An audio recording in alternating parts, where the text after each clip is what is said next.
Boston Celtics go up 2-1 last night, beating the Golden State Warriors at Boston. Steph Curry gets injured at the end of the game. It does look like D-Money, he is going to be suited up for game 4 this Friday. So maybe this is not a big deal, but what's your reaction from last night's game? This is the Boston team that I expected to see in Boston. A lot of some of the role players showing up, and Robert Williams being who we thought he was going to be, between him and Al Horford. I'm like, I don't know if these guys forget that they were tall or what happened in that game too. But it looked like they came out in a different tone, and they're continuing to do good despite what Jason Tatum is. I don't know what Jason Tatum be doing right now. He's like in the middle. Like, he still produced a decent game, but for people to say that he's a superstar, I'm not seeing a superstar just yet. So I think folks need to slow down. But defensively, they did. Go ahead. He talked about that stigma and that topic of discussion been going on for the last 2 years about, is he a superstar or not? He said he doesn't know where it came from because he didn't actually come out his mouth and say it himself, but I feel like he's there. But what we have to consider is the hardware, because all the other superstars just about got some type of hardware, from an MVP trophy to a Larry O'Brien trophy. So he still got work to do, but the skill set is there. I mean, he has superstar talent. Never denied that. But I would say I would go even further than that, producing the playoffs. Because there's a lot of guys. There's some guys that we have that are superstars that don't have rings, bro. True. So it's just, one of them things. I do like I said, I like what I saw from the Celtics. I like what I saw from Draymond Green being a bum like we thought he was.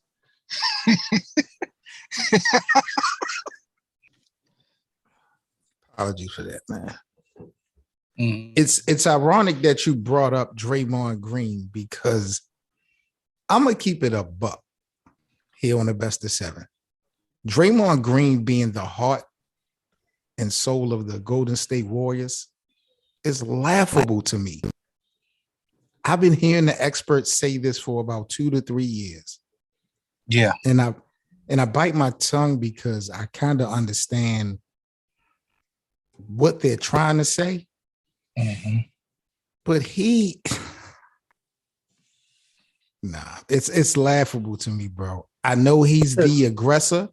I know he's probably the one in the locker room with the biggest persona. You know what I'm saying? I understand that, but that's not the heart of Golden State. The heart of Golden State is winning, looking good while doing it.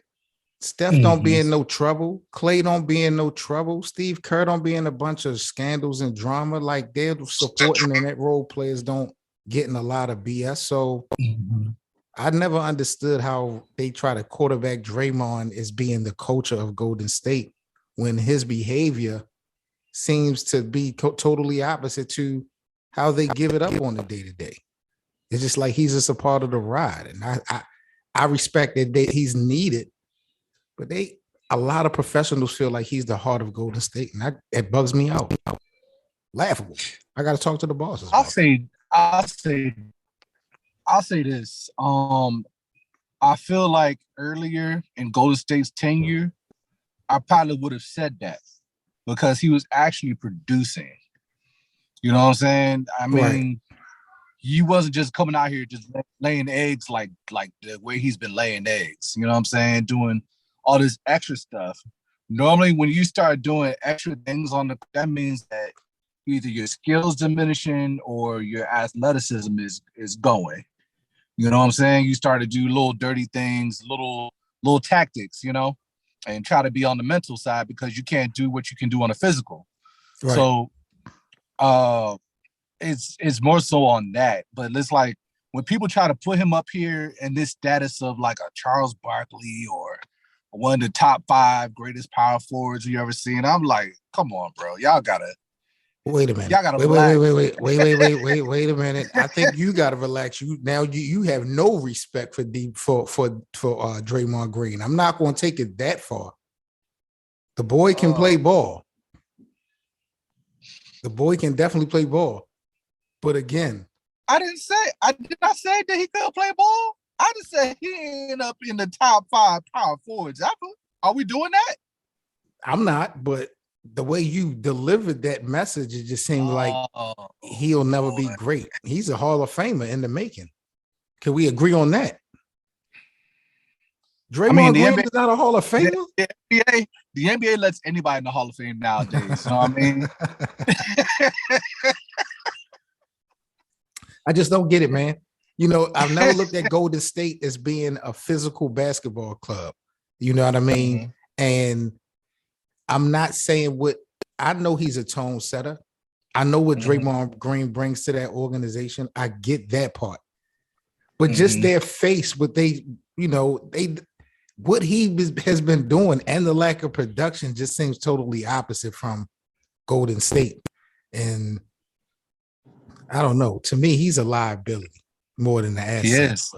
If they don't win a championship this year, I wouldn't be surprised if they decide to move on. Either this year or next year.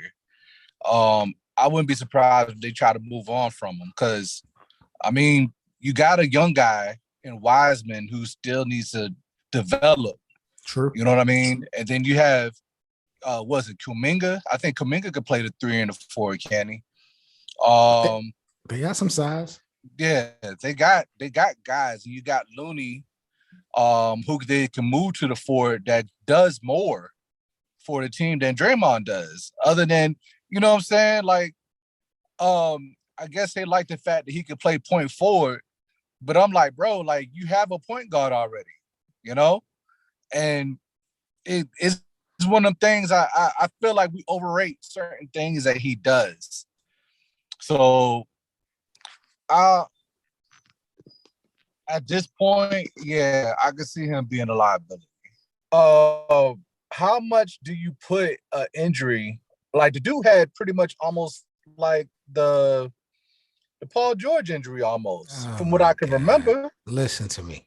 So I mean, how long? Let me get my round off. How long should a grace period be for a guy that's had that type of injury, especially when his main thing is shooting? And when it comes to shooting, his jump shot, the way that he shoots, it's all in the legs. So, that being said, I didn't expect to see an 100% Klay Thompson this year. I still don't think that he's up to the level that he was playing before the injury. But how long is the grace period for you? Because, I mean, obviously he's done enough to, you know what I'm saying, they're in the finals. All of that ain't stuff. Now Klay Thompson is the reason Golden State is in the final. This is ridiculous. This is some of the most asinine. Come on, cut it out. It's a lot of people that's a part. It's 16 people on the team. Cut it out. Are you kidding me? Number one, let me ask you this. I'll break this thing down in the simplest form. Okay. Is Klay Thompson a star or a superstar to you? He is a borderline star. So he's not a superstar. Okay. I'm not going to say no. Is Klay Thompson a shell of himself? What we're seeing now from Klay Thompson, is it the same Klay Thompson that everybody used to praise? No. Okay. Number 3. The same. Go ahead. Number 3. This man has had 2 years off and a whole season to play this year. Don't come at me about no injuries, bro. Who else do you know? Wait a minute. Who else do you know since you've been watching the NBA? What other star do you know took 2 years off basically and come back and get their same spot outside of Michael Jordan? Don't talk to me about that injury. He's been sitting on his couch for 2 years. They played pretty much the whole season this year. He didn't really get hurt this year. In the playoffs, he's healthy. I don't want to hear no excuses about no injuries. He's just not that guy. The only reason it took him 2 years because of the setbacks. Come on, bro. Don't take half of what was going on through those 2 years. You asked me. 2 years is because of the setbacks that he was dealing with. You asked me how long would I allow a player? Defensive player. You asked me how long I would allow a player. I would allow a player depending on the injury a year, maybe a year and a half. You come back at maybe a year and a half. Kawhi, I give a year. KD, when he got hurt, give a year. This man got 2 years and played this whole season. Injury shouldn't be. I don't want to hear nothing about no injuries. It's game time now. It's go time now. You are in the NBA Finals. You here. And you got Steph with you, and you got Draymond and some other guys. You got everything you need. And yeah, we get moments of Klay Thompson. They say game 6 Klay. We're gonna need game 4 Klay. We're gonna need that this next game because if they go down 3-1 to Boston, it's over. Yeah, but how long did y'all give Paul George before we start seeing the Paul George? No one has put Paul George on the pedestal that they putting this guy on. And Paul George led a team. Paul George led the Pacers to the Eastern Conference Finals. He took his own team to a playoffs a couple times. Paul George is proven, and he was young doing that. Klay ain't never did nothing without Steph Curry. Nothing. I don't even believe people would have even known him if it wasn't for his dad. I don't remember him in college. Boy, no, I don't remember. Man. You remember Klay Thompson in college? Oof. I don't. No. Come on, all right then. But I mean, there's players that are. Oh man, you just being. That's overrated to me, bro. That's overrated to me because people will sit up there on face value. Klay Thompson is one of the greatest players, or one of the best 2 guards in the league. Oh, really? Nah, see, I never said that. I just said for what his skill set is, he's a shooter, basically. He's the same skill set, maybe of a Reggie Miller. He's probably Reggie Miller all over again. No.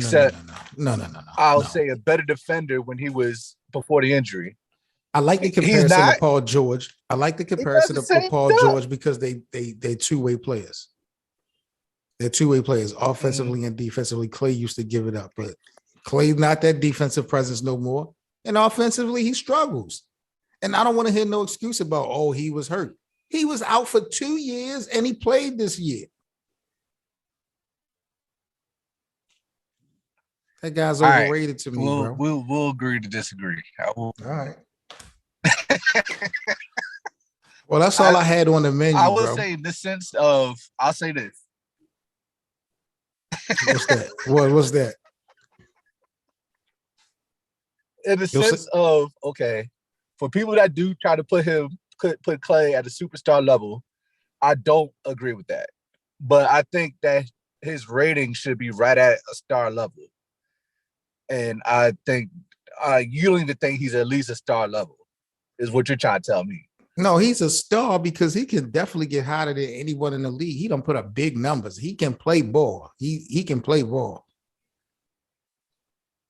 Okay. You know, but that's why I rate him. He can't lead no team nowhere. He can't lead no team nowhere. Okay, cool. But for you to say we'll get to it. It's cool. That's your man. That's your man. He's overrated. And he's not even doing what y'all fell in love with. What y'all fell in love with, he's not even producing no more. So good luck with him. I did have one more thing. Sure.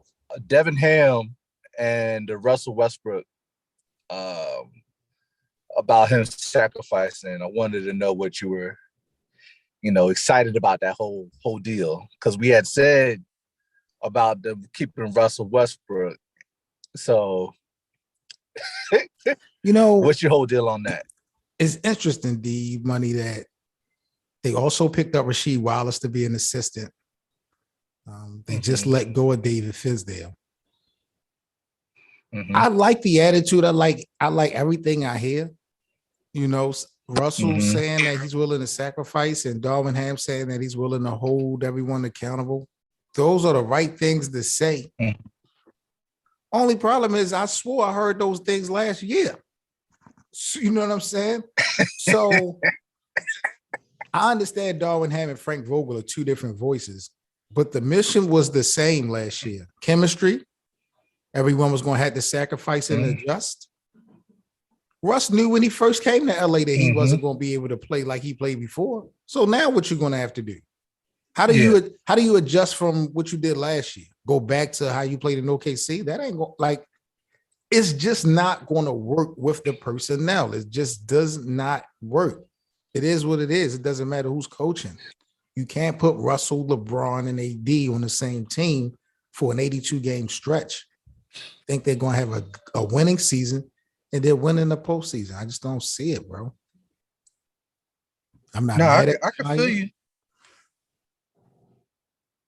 I was going to say the whole thing for me was Rasheed Wallace. I think if you decide to keep AD, which I know you're like super opposed to doing, Rasheed Wallace is just a guy to keep a fire under his butt. You know what I'm saying? To probably keep that hunger, or try to keep that motor going, going forward in the season. But, I would say that's true. I would say that's true. I would say that's true if Anthony Davis never won a championship. If you want to keep it real, Anthony Davis' career is better than Rasheed Wallace. So even though Rasheed Wallace won a chip with Detroit, Anthony Davis matches him. So what the hell can Rasheed Wallace tell Anthony Davis? If Anthony Davis haven't won a championship yet, then I could see, Rasheed Wallace being that mentor and could, keep that hunger, that drive. But to me, AD's just going Hollywood. All right, man. Peace to my NBA family. It's your host, Seven Mitchell, with the Best of Seven Sports Talk. I just wanted to take this time out to say thank you to each and every one of you guys for so much support for the podcast. I hope you guys are really enjoying some of the outside the box angles we take, bringing you in these NBA storylines. Please don't forget to like and share. Most importantly, rate the podcast. You can follow us on social media. All the links will be in the description. And if you would like to contribute to the Best of Seven Sports Talk platform, we have merchandise available, as well as links for the merch, and donations will be all in the description. Once again, thank each and every one of you guys in the NBA community for supporting the show. This is Seven Mitchell with the Best of Seven Sports Talk. Let's talk some NBA action.